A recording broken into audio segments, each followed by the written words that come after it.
तो दोनों निगेटिव वाला जो प्रॉब्लम है ये तो हो नहीं सकता है, क्योंकि क्या है कि एक पहले से चीख चीख के बोल रहा है कि मैं पॉजिटिव हूँ, कोरोना पॉजिटिव नहीं, ठीक है ना। तो क्या होना होगा कि इसको भी झक मार के पॉजिटिव होना ही होगा। तो यहाँ से हेलो दोस्तों, आज मैं आप लोगों के लिए लेके आऊँ एक ऐसा क्वेश्चन जिसको अगर आपने समझ लिया तो जेईई एडवांस में आपका इस टाइप का क्वेश्चन आपको कहीं ना कहीं दिखेगा ही दिखेगा। ओके, ये कैलकुलस से ये क्वेश्चन है और आईआईटी जेईई का ये फेवरेट टॉपिक है। आईआईटी जेईई वाले इससे क्वेश्चन पूछते हैं और इस कंसेप्ट को यूज़ करते ही करते हैं। तो चलिए देखते हैं, बहुत ही शानदार क्वेश्चन है। क्वेश्चन का स्टेटमेंट क्या है कि if g of x is twice differentiable. G of x कैसा फंक्शन है जो दो बार डिफरेंशिएट हो सकता है। Differentiable real valued function satisfying g double dash x minus 3 times of g dash x greater than 3 for all x greater than equal to 0 and g dash 1 is minus 1, then h of x equal to g of x plus x is। तो हम लोगों को क्या करना है कि ये information हमारे पास जो है वो g के बारे में है और g डैश 1 का वैल्यू उन्होंने दिया है -1 और एक फंक्शन है h of x। h of x कैसा है, which is equal to g of x plus x। तो हमें h ऑफ x के लिए कमेंट करना है कि hx जो फंक्शन है वो कैसा होगा, किस तरह से होगा। तो आइए इसको देखते हैं, समझते हैं। और क्यों मैं इस क्वेश्चन के बारे में बोल रहा था कि इसके लिए आपको कैलकुलस की ठीक ठाक जानकारी होनी चाहिए, तभी आप इस क्वेश्चन को ढंग से कर सकते हैं। अदरवाइज़ ये करना थोड़ा सा डिफ़िकल्ट हो जाता है। पहले तो ये समझो कि इस क्वेश्चन में इन्वॉल्व क्या क्या है। ग्रेटर देन वगैरह दिख रहा है तो इसका मतलब है कि इनइक्वालिटी का कुछ फंडा इन्वॉल्व होगा। तो बेसिक अलजेब्रा आपको थोड़ा सा पता होना चाहिए। फिर डिफरेंशिएशन दिख रहा है और फंक्शन के बारे में वो पूछ रहे हैं, तो इसका मतलब ये है कि फंक्शन का इंक्रीजिंग डिक्रीजिंग नेचर के बारे में भी थोड़ा बहुत अपने को पता होना चाहिए। तो इससे आपने ये भी सीख लिया कि ऑप्शन को देखो तो थोड़ा सा क्या है, मोनोटोनिक इंक्रीजिंग डिक्रीजिंग पूछ रहा है, मतलब मोनोटोनोसिटी का भी अपने को थोड़ा आइडिया होना चाहिए। और इसमें जो एक छुपा हुआ कंसेप्ट है जिससे ये क्वेश्चन सॉल्व होगा, इस क्वेश्चन में उन्होंने यूज़ किया है लीनियर डिफरेंशियल इक्वेशन LDE, और बहुत कमाल तरीके से यूज़ किया हुआ है। तो आइए हम लोग इसको समझते हैं कि हम लोग इसको कैसे सॉल्व कर सकते हैं। तो चलो देखो, सबसे बड़ी बात तो ये है कि दिस ग्रेटर देन 3। अब ग्रेटर देन 3 है, हम लोग क्या करते हैं, इनइक्वालिटी को थोड़ा सा सुंदर बनाते हैं। खूबसूरत बनाने के लिए क्या किया, थोड़ा सा मेकअप किया, इस 3 को हम लोग इधर लेके आ गए। तो ये दिखेगा कैसा, ये आपको दिखेगा g double dash x minus 3 times of g of x minus 3 greater than 0। यहाँ तक सही है। अब आप इसको देखो तो यहाँ पे 3 कॉमन है, तो अगर मैं 3 कॉमन ले लूँ तो मेरे पास क्या होगा। ये बहुत काम का चीज़ है, ये स्टेप बहुत इम्पॉर्टेंट है। -1। अब इसको ध्यान से देखो, अगर आपने इस क्वेश्चन में इस टर्म को सोच लिया तो इसका मतलब है कि आपने क्वेश्चन को सॉल्व भी कर लिया। ओके, देखो ये क्या लिखा हुआ है, जी डैश एक्स -1। और आपको ये नहीं लगता है, मैं आपको इस बात के लिए राज़ी कर लूँगा कि इसी का डेरिवेटिव ये लिखा हुआ है। 1 का डेरिवेटिव कॉन्स्टेंट है, उसका डेरिवेटिव तो लफड़ा है ही नहीं, और इसको डिफरेंशिएट करोगे तो ये आ जाएगा, तो इसी का डेरिवेटिव लिखा हुआ है। तो अभी थोड़े टाइम के लिए अपनी सुविधा के लिए मैंने क्या किया कि इसको कोई एक फंक्शन में फाई ऑफ एक्स अगर बोल दूं, यहाँ बाजू में लिख लेते हैं हम लोग कि फाई ऑफ एक्स क्या है मेरा, phi of x is g dash x -1, this is phi of x. तो ये अगर आपका फाई ऑफ एक्स है तो ये क्या लिखा हुआ है, फाई डैश एक्स लिखा हुआ है। तो इसका शकल कैसा हो जाएगा, इसका शकल कुछ इस टाइप का हो जाएगा, phi dash x minus 3 phi x greater than 0। अब इसको देखो, जैसे ही आपने ये सब्स्टिट्यूट किया तो आपको अब क्या थोड़ा सा लीनियर डिफरेंशियल इक्वेशन का फील आने लगा होगा। dy/dx plus p y equal to q, ये दिखा आपको।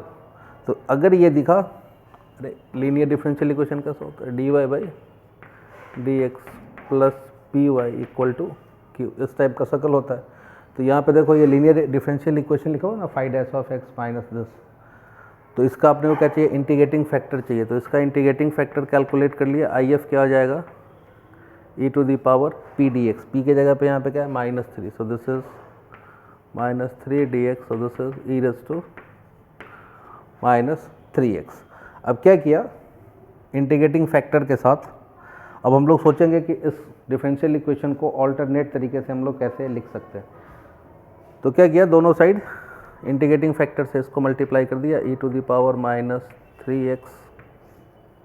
तो मल्टीप्लाई किया तो क्या होगा, अब सोचो कि मल्टीप्लाई होगा तो इन दोनों के साथ मल्टीप्लाई होगा, तो एक टोटल डिफरेंशियल टाइप का जो टर्म है वो जनरेट हो जाएगा। यहाँ तक समझ में आया?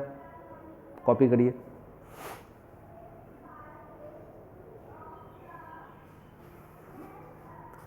सो आप इस बात के लिए भी राजी होंगे कि ये क्या लिखा हुआ है, e to the power 3x phi of x, इसका डिफ्रेंशिएशन लिखा हुआ है। इसको डिफ्रेंशिएट करोगे तो यही आ जाएगा, करके देखो। ठीक है, यहाँ तक तो बात समझ में आई। अब देखो, इस फंक्शन को डिफ्रेंशिएट करोगे तो ये आ जाएगा। ठीक है, मैंने कुछ ज़्यादा नहीं लिखा है, मगर यहाँ से मेरे काम का एक कंसेप्ट निकल के आ रहा है, किसी फंक्शन का डेरिवेटिव, ठीक है, साथ साथ बोलो, किसी फंक्शन का डेरिवेटिव ग्रेटर देन 0 है तो वो क्या बताता है अपने को? If derivative of a function greater than 0, this implies what? Increasing function का यह फंडा है, क्योंकि फंक्शन का जो डेरिवेटिव है वो ग्रेटर देन 0, इसका मतलब क्या है कि फंक्शन कुछ ना कुछ इंक्रीजिंग टाइप का होगा। तो इस अंदर में जो लिखा हुआ है, ये जो लिखा हुआ है, इसका डेरिवेटिव क्या आ रहा है? ग्रेटर देन 0 आ रहा है। तो मैं क्या बोल सकता हूँ कि ये अंदर का जो मसाला है, अंदर का जो आइटम है, ये क्या होगा? इंक्रीजिंग फंक्शन होगा। तो यहाँ से ये हम लोग कंक्लूड कर सकते हैं कि e to the power -3x phi of x is increasing function.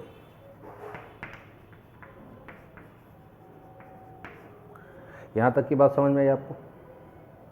एकदम आराम से कर रहा हूँ, ठीक है, क्योंकि इस टाइप के क्वेश्चन आपको जेईई एडवांस में दिखेंगे ही दिखेंगे, और हर एक टाइप हर एक समय हम लोगों को इसी अप्रोच के साथ क्या करना होता है, आगे बढ़ना होता है। तो इस फंक्शन के बारे में तो हम लोगों ने ये समझा कि ये इंक्रीजिंग फंक्शन है। अगर कोई फंक्शन इंक्रीजिंग है तो हम लोग कैसे पहचानते हैं कि फंक्शन इंक्रीजिंग है या डिक्रीजिंग है? तो आप सीधा बोलेंगे कि सर बहुत सिंपल सा फंडा है, एक इंक्रीजिंग फंक्शन का ग्राफ ऐसा होता है। मैं भी बोलूँगा हाँ, आप तो सही बात बोल रहे हो। तो ये एक फंक्शन इंक्रीजिंग है, तो इंक्रीजिंग फंक्शन का एक सबसे बड़ा जो एक बेसिक फंडा है उसको कैसे समझते हैं? देखो एकदम देसी एग्जांपल के साथ, अगर आपने दीवार से सीढ़ी लगा के रखा हुआ है, ठीक है, तो उसमें स्टेप बने हुए हैं और सीढ़ी पे आप क्या करते हो, ऊपर की तरफ जाते हैं, चढ़ते हैं। तो वो क्या ऊपर की तरफ आप जाते हैं, वो कैसा है? इंक्रीजिंग फंक्शन है। तो सीधा सा बात है कि जो फर्स्ट जो स्टेप होगा उससे ज़्यादा हाइट सेकेंड वाले स्टेप का होगा, उससे ज़्यादा हाइट थर्ड वाले स्टेप का होगा, उससे ज़्यादा हाइट नेक्स्ट जो उसके बाद का जो स्टेप है उसका होगा। तो यहाँ से हम लोगों ने सीखा क्या? हम लोगों ने सीखा है कि इंक्रीजिंग फंक्शन में अगर आप एक्स एक्सिस पे लेफ्ट से राइट की तरफ जाएंगे तो वाई का जो कॉरस्पॉन्डिंग वैल्यू है वो क्या होगा? वो चेंज होगा और पहले वाले से ज़्यादा होगा। जैसे फॉर एग्जांपल, मिसाल के तौर पे, ठीक, x1 पे जो वैल्यू आएगा फंक्शन का और x2 पे जो वैल्यू आएगा, आप देखेंगे कि x2 पे जो फंक्शन का वैल्यू है ये क्या है? x1 से ज़्यादा है। अगर इसको हम लोग बोल दें कि f ऑफ x2 और this is f of x1, तो ये क्लियर हो जाता है कि f of x2 greater than f of x1 and x1 less than x2, ऐसा चल रहा है। और डिक्रीजिंग वाले में क्या होगा? यही फंडा उल्टा हो जाएगा। बट यहाँ तो हम लोग इंक्रीजिंग के लिए बात कर रहे हैं, तो इंक्रीजिंग के लिए ही बात करें। तो फंक्शन इंक्रीजिंग है, ठीक है। तो हम लोग क्या करते हैं कि फॉर x ग्रेटर देन 0 पे फंक्शन का कुछ वैल्यू कैलकुलेट करके देखते हैं कि किस तरह का फंक्शन का वैल्यू आएगा।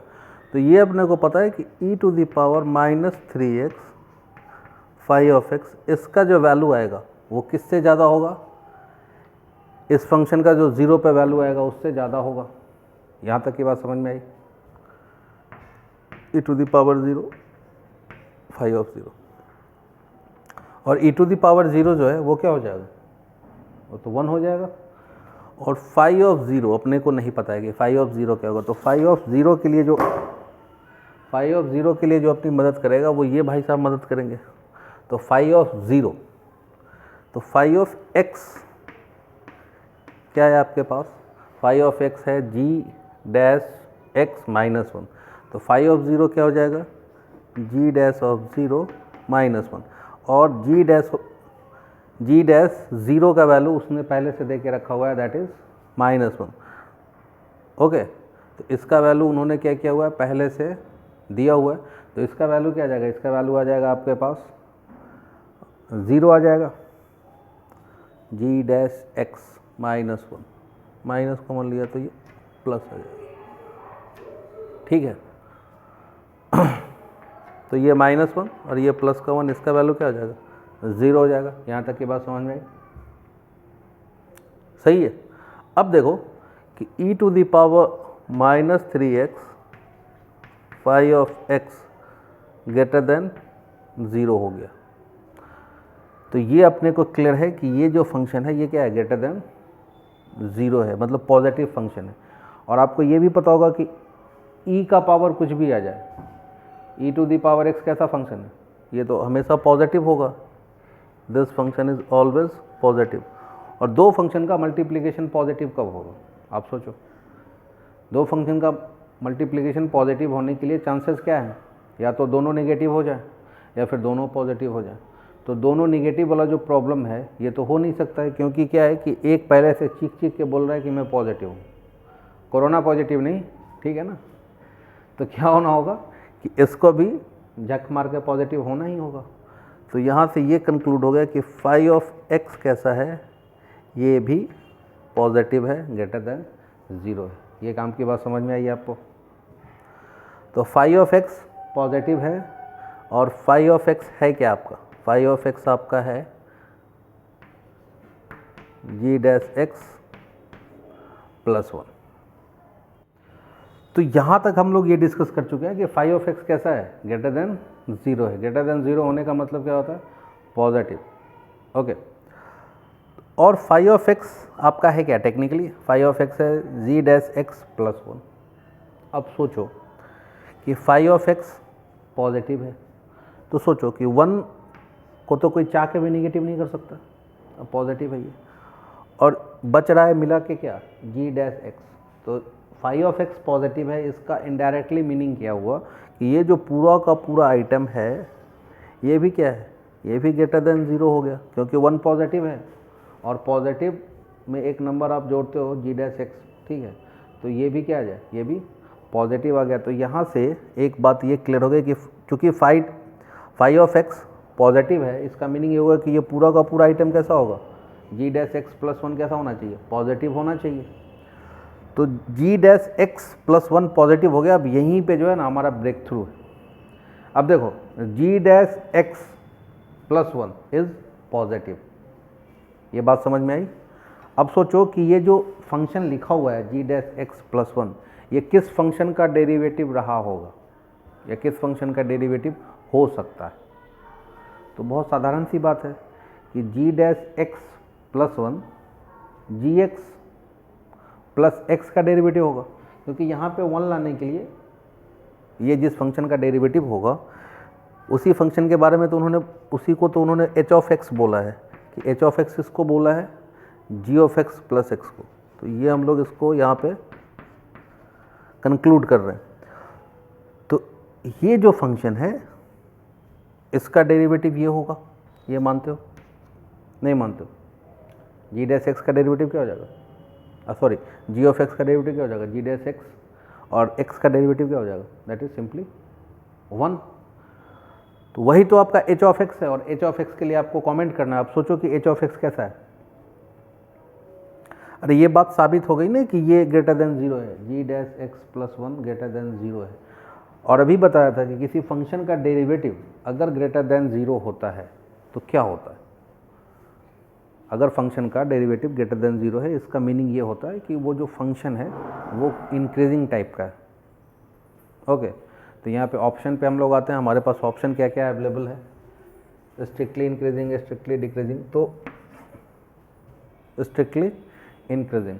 तो इस क्वेश्चन में हम लोगों ने क्या किया, लीनियर डिफरेंशियल इक्वेशन को बहुत चालाकी से यूज़ किया, और जेई वाले एप्लीकेशन ऑफ डेरिवेटिव या लिमिट के कंसेप्ट में या डिफरेंशियबिलिटी के कंसेप्ट में लीनियर डिफरेंशियल इक्वेशन को बहुत चालाकी से यूज़ करते हैं, और इस टाइप के क्वेश्चन को बहुत फ्रिक्वेंटली पूछते हैं, लगभग हर एक बार ऐसा क्वेश्चन पूछते हैं।